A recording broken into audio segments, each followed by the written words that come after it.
The first president, Jomo Kenyatta, and the third president, Mwai Kibaki, they are turning in their graves, wondering who bewitched you Kenyans. Yeah, I think it's only President Moi who is resting in peace, because he can see at least his investment is working perfectly well. Really? Through his William Ruto, Moi reincarnate. You needed to have been sick and seriously mentally ill for you to believe in what William Ruto said that particular time. And that's why you are warning Kenyans that this is not a person to be trusted. You cannot trust William Ruto in whatever he says. When William Ruto says that I believe in the independence of in the independence of judiciary, he is actually meaning the opposite. Recently, he has just said that he is going to make sure that he is going to build those houses tupende tusipende. Kwani anajenga nyumba zake? Kwani mtadu? Hizo nyumba anajenga ni zake? I am one of those guys who can never believe in whatever William says. Even if hata ukinipatia kama dawa ya aspro hivi kwa mdomo, I can't believe in what he says. Because he does not believe in what he says himself. William Ruto does not believe in this constitution because he has never read it. He does not know what this document contains. That is why he thinks that the sword was given to him to cut our necks.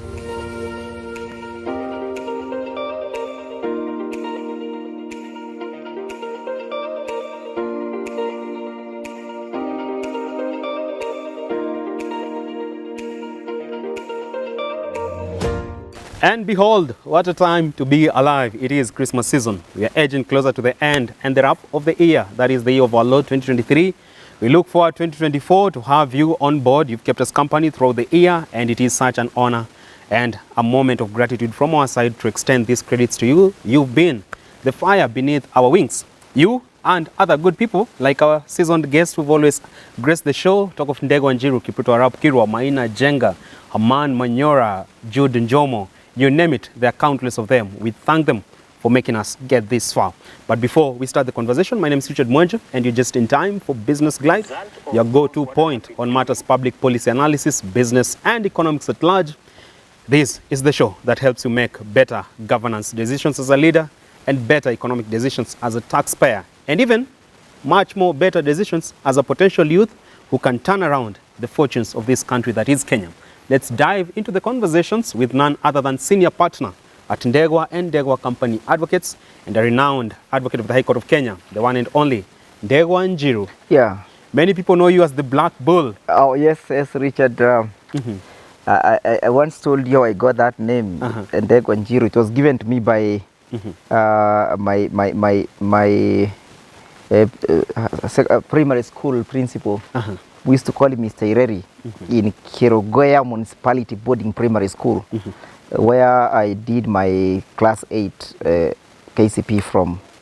And the school used to be owned by the late Cyrus Monene Mwenje. Oh, wow. It's still a very functional school.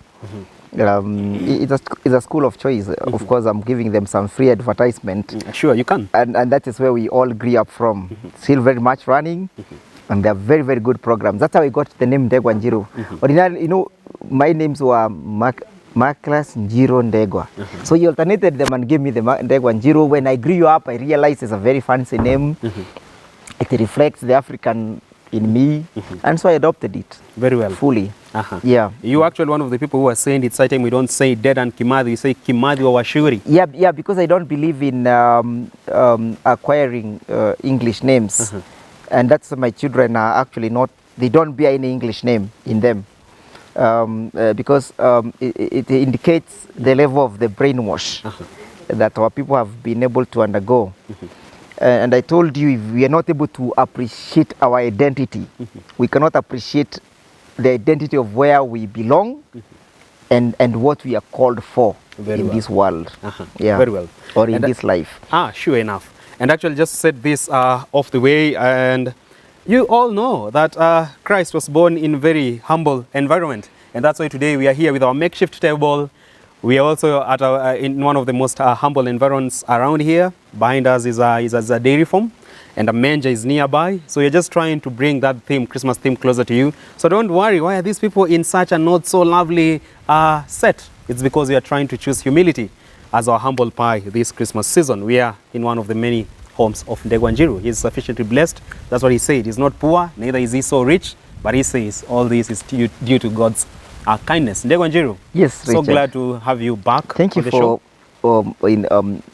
Honoring the invitation. Very well. Yeah, you know, you look for me in the office and we have closed. And when I told you where I am, then you just obliged. It's very humbling. This is service to the country, what we do here. Yeah, it's service to humanity. Asante sana. Let's go straight to our conversation of the day, and we have to start with something that has really inspired many Kenyans. A clip has gone round social media, and that reminds them of former president and the late Moi Kibaki. God rest his soul in eternal peace. And that is a clip which depicts Kibaki as a true statesman who had the best interest of the country. Yes. And to bring the point home, he was talking about the insatiable appetites by many struggling Kenyans struggling nations to export labor at a time when even those very same nations are not sufficiently capacitated in terms of human resource capital.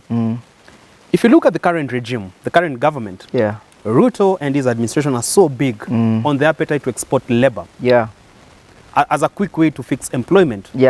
Is that the route for us to go as a country? And what comes to your mind when you remember Kibaki's words of departing from such an initiative? Yes, when I listen to President Kibaki's statement on those two folds, labor and the ability of the country to move forward. And when I listen to William Ruto on the question of labor and the ability of the country to move forward, they are completely materially diametrical to each other. They are completely irreconcilable. Not Siamese twins? What Kibaki believed, the Kibaki's philosophy is completely diametrical to what William Ruto believes and what he's practicing. I may want to use polite words which I've seen Kenyans describing the two statements, because Kibaki is being brought akisema hivyo na Ruto analetwa. People are saying a sane president and an insane president. Really? Yes. It is progressive and retrogressive?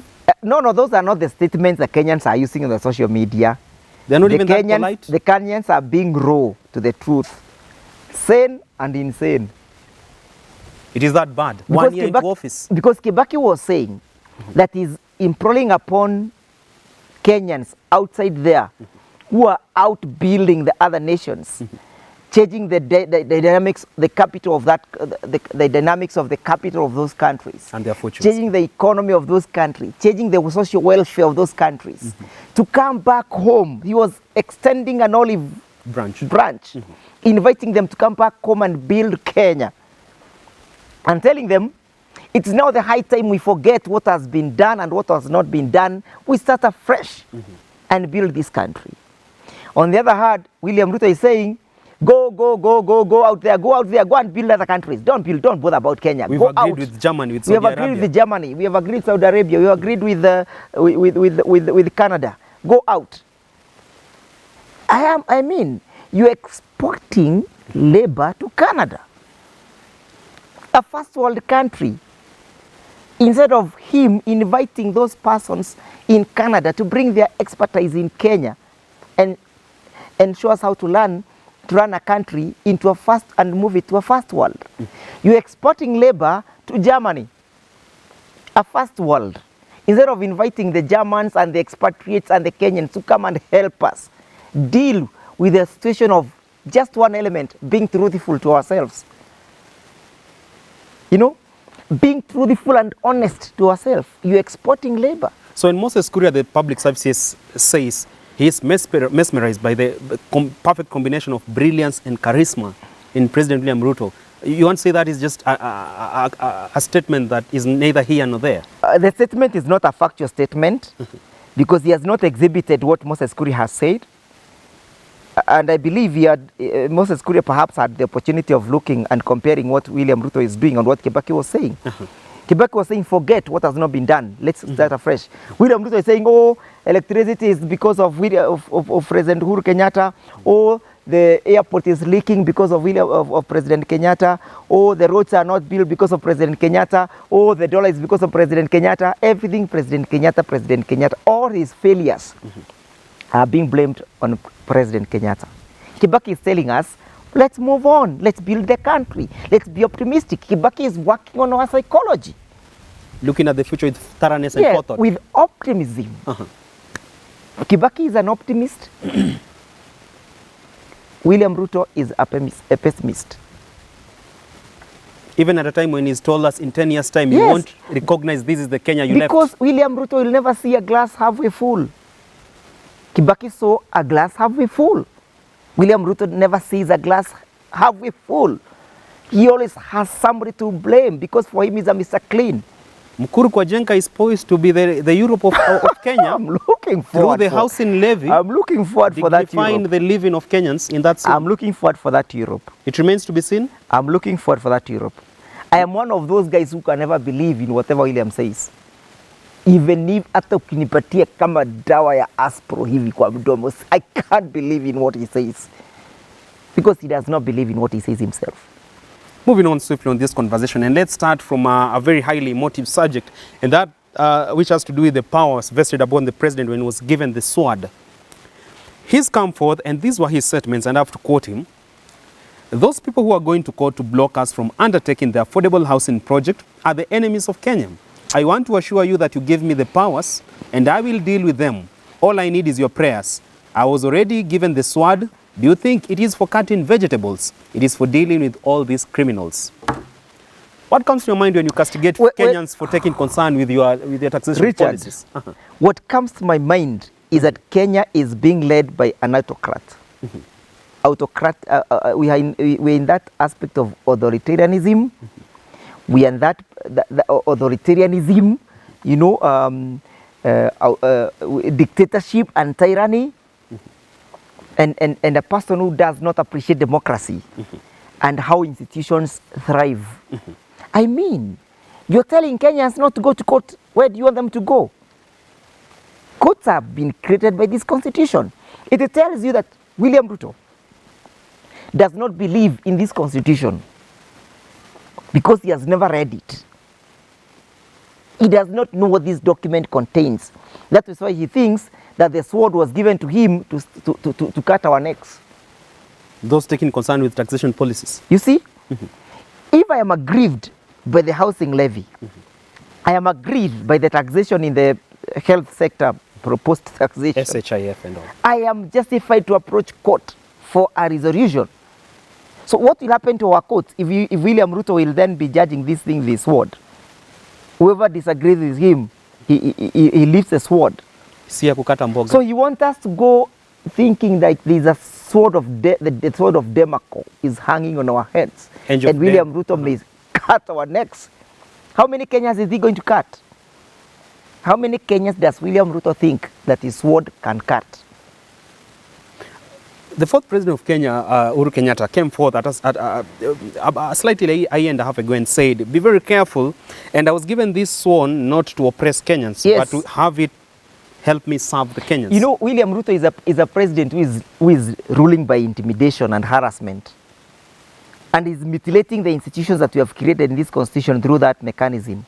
He said and creating fear to Kenyans. And Kenyans must rise against this kind of presidency. Are you saying, we fought for freedom, Richard. Our forefathers and our fathers were killed because of this freedom. The liberation.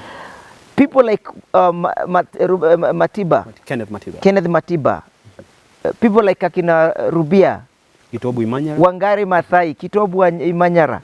People Akina Rumba Kinothia. People Akina Mwashofi. Bishop Okulu. People Akina Bishop Okulu. People like Akina Sifuna the late, God rest his soul in eternal peace. People like Akina Shikuku. Martin Shikuku. People like Akina Masinde Morido. People like Akina Nyona. They died fighting to make sure that the sword will never be used in this country again. And it only appears like there are only two individuals who believe in use of the sword.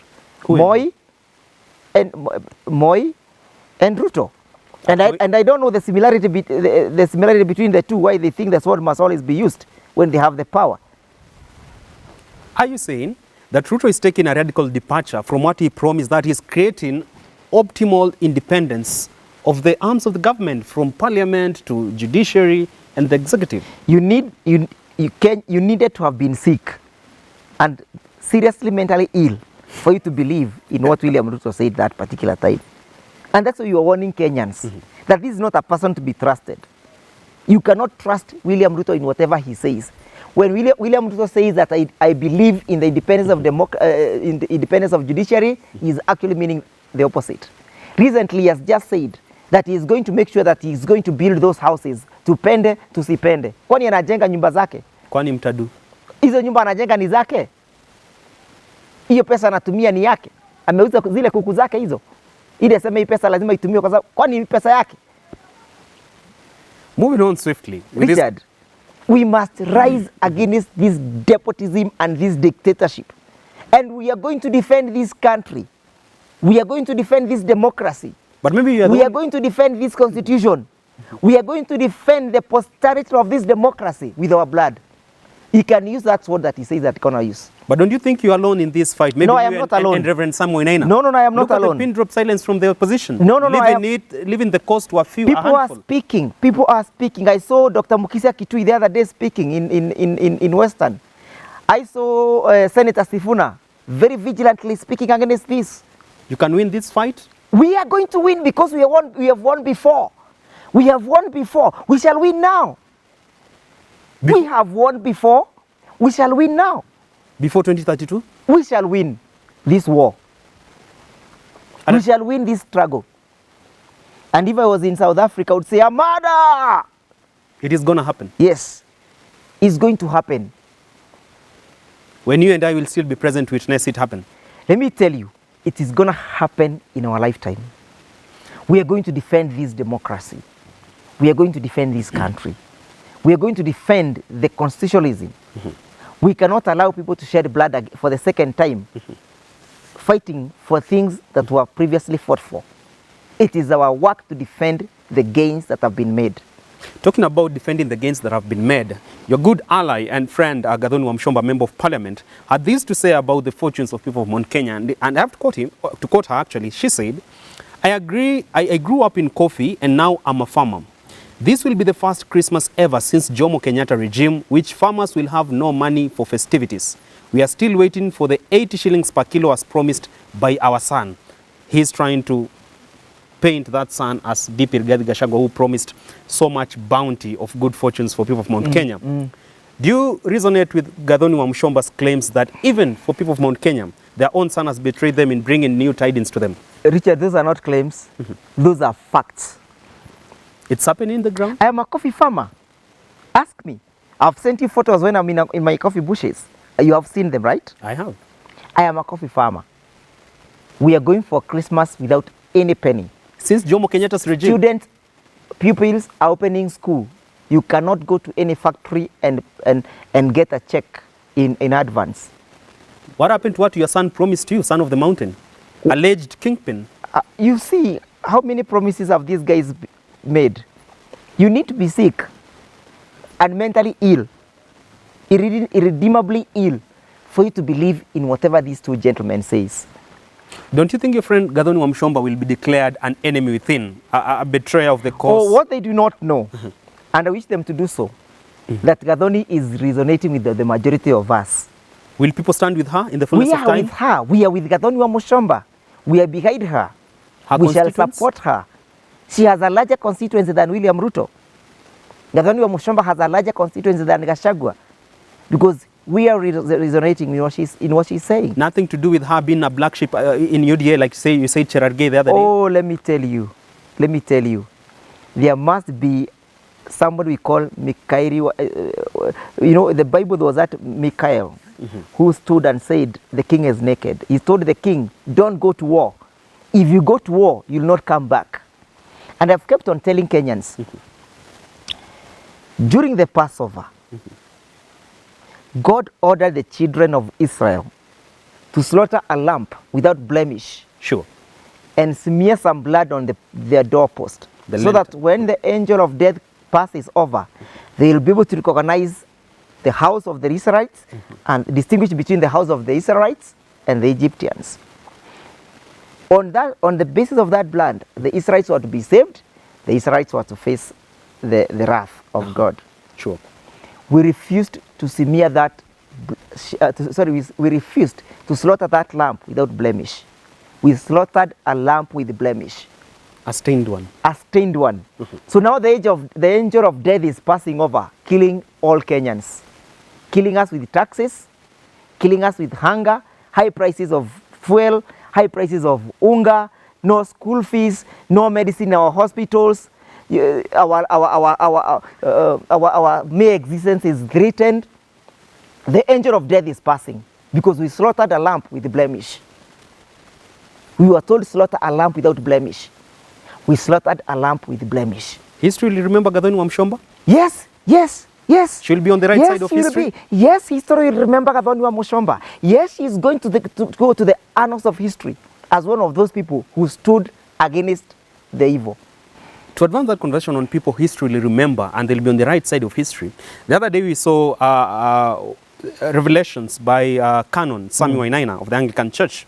And he said this government came on board tainting itself and profiling itself as a Christian government. But right now it has taken a paradigm shift from those elements they portrayed before the masses when they were seeking the votes.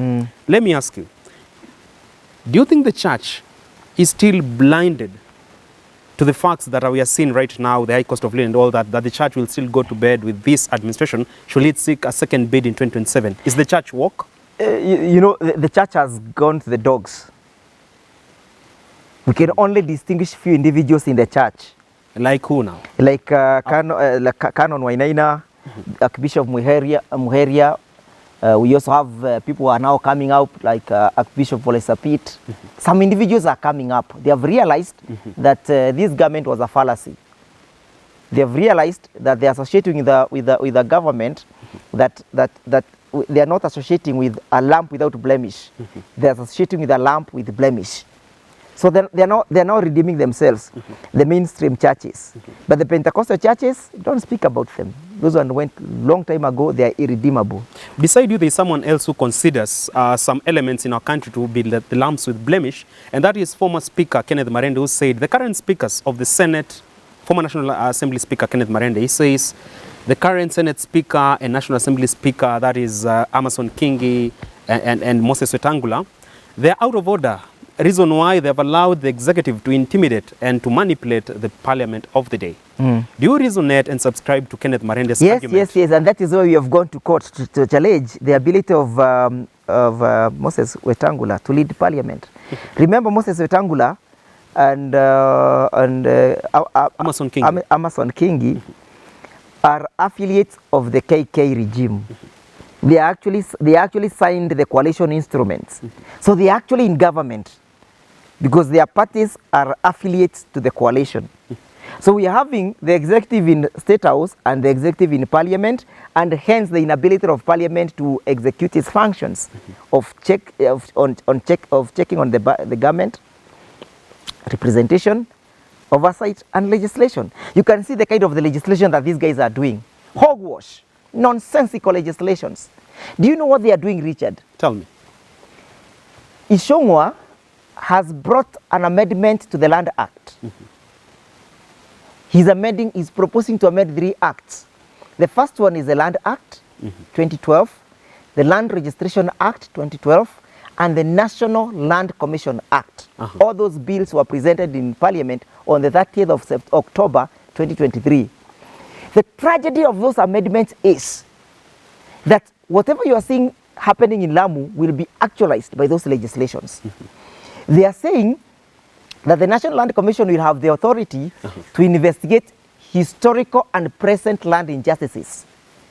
And they say that the historical land injustices will run from the 15th of June 1895, when Kenya became a protectorate, to 27th of August 2010, when the new constitution was enacted. Then they say that if any person was displaced from his where he was, his habitual land, or his ancestral land, that is historical injustices. They say that if land was displaced as a result of administrative policies, treaties, agreements, violation of any law, that is historical land injustices. What they are simply saying is Those people are now living in areas like Molo, like Kuresoi, like Mpeketoni, Cherangani. People who are living in Kitale, Trans Nzoia, all those perhaps Kikuyus who are living there, or any other community that is living where they were not born. They will be told, go back to where your ancestors originated from. Those are the kind of the legislation that this parliament is giving us.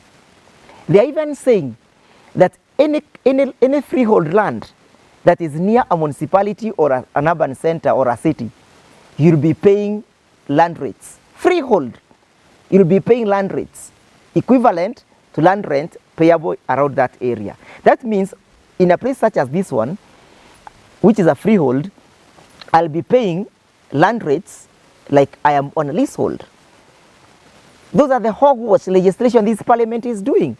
Look at what they did during the levy, the housing levy. Nonsensical legislations. Is that parliament? It's not a parliament. People of Kenya should recall those boys and go home. And we are left with people like Kadhoni wa Mushomba. It's not a parliament. It's not a house of legislation. It's a house of chaos. A house of chaos? Yes. Well, there you have it. But even before we bring the show to a close up, let me ask you this. Should we, for a day, it might not happen, it's likely not to happen, but should we have, for just a day, Jomo Kenyatta, the founding father of the nation, President Daniel Moi, and Mwai Kibaki, and on the far edge, we have Uhuru Kenyatta, have to comment on the current leadership of the country and probably give their blessings to the current leaders. Do you think they'll give President Ruto and Rigathi the blessings to continue leading this nation maybe to the next 10 or even 15 years? The first president, Jomo Kenyatta, and the third president, Mwai Kibaki. Mwai Kibaki, they are turning in their graves, wondering who bewitched you Kenyans. Yeah, I think it's only President Moi who is resting in peace, because he can see at least his investment is working perfectly well. Really? Through his William Ruto, Moi reincarnate. Protege at some point. No, reincarnate of Moi. At least Moi is comfortable resting. But Kibaki must be turning in his grave, asking Kenyans, who bewitched you? Asking Kenyans, didn't I teach you what democracy is? I taught you the ways. Asking Kenyans, didn't I bring a new constitution for you? Is it what I aspired you to do? Is it the kind of the government I aspired you Kenyans to have? He must be turning in his grave. How about President Kenyatta? Uhuru. Kenyatta is saying, na nilikuwa nimewawon. Hasla atawale. And I knew. Mimi nitakuwa natembea tu hapa nikiangalia miti. And then President Kenyatta must be saying, woe unto you Kenyans. Woe unto you that I told you and you heard me not. Woe unto you Kenyans that I pleaded with you and you heard me not. Woe unto you Kenyans that I cried out to God to save you and you heeded the cry not.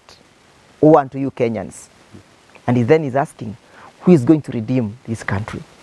That is his question now. Who is going to redeem this country?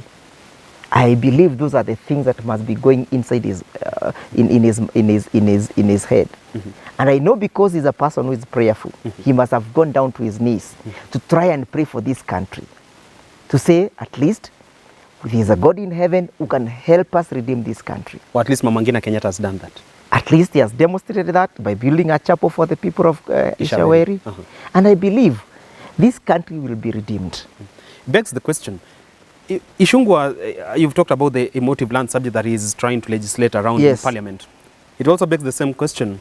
If Dedan Kimathi wa Washuri, Musa Mwariama, Field Marshal Mudhoni wa Kirima, God rest their soul in peace, what would they now make of Kimani Ishungwa looking at him handling the land emotive subject the way he's doing right now, knowing too well how they fought for that land? Yes, you see, he would go back to perhaps the days when they began making the decision to go to the forest. He would line up his boys and he would see Oshongwa there and he would tell him, get behind me, Satan. What? Yes. Get behind me, Satan. Get behind me, Satan. You are not going to be part of this struggle. You're not going to be part of this in struggle. Aberdare Forest. Yes. Go back to the houses. God, get behind me, Satan. Because he would look at Ishongwa He would look at Muzungu, he would look at Ishongo again, he would look at Muzungu, and he would not see the difference. Moriama would say, God behind me, Satan. Mudavadi wa Kirima, he would say, get behind me, Satan. Mariama would say, get behind me, Satan. Kimathi wa Shiori, get me behind Satan. General Kasam from Kirinyaga, get behind me, Satan. They won't give him the spear? General Kago, get behind me, Satan. He would not be in the army that would be that these guys would go with to redeem this country, because Ishongwa is a sellout. Is a sellout. Is a sellout. Is a betrayer. Is a sellout. Is a can of worms. You're calling him a true enemy of the people, especially of Mount Kenya? He's a true enemy of the people of Mpeketoni. He's a true enemy of the people of Kuresoi. He's a true enemy of the people at Langalangas. He's a true enemy of the people at wherever his people are settled. Well, there you have it from Ndegwa Njiru. But you know, he said the other day, he was selling, he was a butcher in Kikuyu township. So you wonder what legislations, better legislations can come from a butcher. The work of the butcher is to kill for the meat. The correlation. Yes. You have it from Ndegwa Njiru. He is a man who calls it as it is. He takes no prisoners, and that's why this show is called Richard Mwenje Exclusive, an unbiased, unfiltered political and governance show. And on this particular edition, it was a mix of both Business Glide and Siasa Brigade and Richard Mwenje Exclusive. You've heard it from him. So grateful to have you all keep us company throughout the year to this particular point. It has been such an amazing learning curve to be with you on board, and we really appreciate your kindness in terms of engaging us on social media platforms. Also, just saying hi to us when we meet in the streets and affording a smile. It really keeps us going. You literally are the wind beneath our wings. And thank you so much to our resident guest, that is Lawyer Ndegwa Njiru, former CS Kipruto Arap Kirwa, Maina Jenga, and a host of other leaders, Jude Njomo, you name them. We look forward to hosting you on our upcoming editions. All you need to do is just contact us and reach out to me at Mwenje Richard on Twitter. You can also keep this conversation going on our social media platforms. Find him at Njiru Advocate on Twitter, at Ndegwa Njiru on TikTok, and across many other social media platforms. He's at Ndegwa Njiru. I'm at Mwenje Richard across all other social media platforms. Time now for our fan of the week. It is none other than this amazing fan since day one, very supportive lady called Lorraine Ndanu Ndegwa, and the amazing company of her sons, especially Ndegwa Njiru Jr., who was actually graced one of our shows. We say thanks so much for tuning in. It's now time to usher your very own spouse to give you the credits due. Thank you very much, Lorraine, for the support you've given us throughout the year. Thank you very much, Ndegwa Njiru Jr. and Moisio, for the support and the encouragement you've given to us. I wish you a Merry Christmas and Happy New Year. All right, there you have it from this humble set. As we said, we are just trying to follow in the footsteps of the humble environment with which our Lord Jesus Christ was born in. That's why we are in this garden, in this particular dairy farm of Ndegwa Njiru Jr. Next time we'll have a fire around this place so that we don't really wither away with cold. Until next time, have yourself a very prosperous new year and enjoy the rest of your festivities.